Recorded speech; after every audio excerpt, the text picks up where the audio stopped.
Welcome back. I'm Chae-Gyun, and we start off with our top stories. Seoul and Washington eventually failed to reach an agreement on defense cost sharing within this year. After the fifth round of talks held in Seoul, U.S. top negotiator James DeHart held a press conference where he disclosed a breakdown of the $5 billion costs demanded by Washington for the first time. The fifth round of negotiations on defense cost sharing between South Korea and the United States ended with no result. South Korea's Minister of Foreign Affairs said that despite their differences, the two sides are working toward mutual understanding. Seoul and Washington have held 5 rounds of talks so far, but failed to narrow their differences.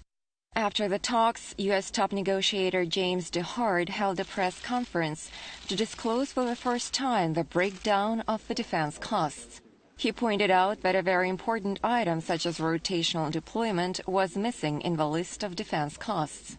It includes all of the rotations of our military personnel to the peninsula and those temporary deployments.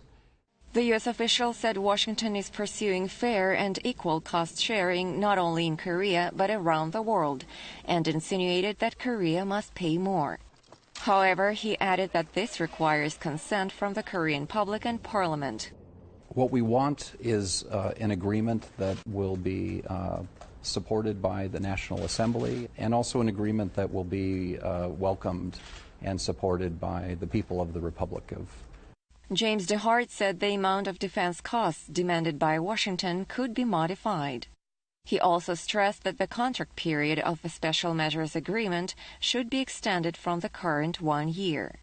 The next round of talks is slated for January in the U.S. If the two sides fail to reach an agreement by next March, the U.S. forces stationed in Korea will consider having the Korean staff take a 30-day unpaid leave and even reducing their workforce.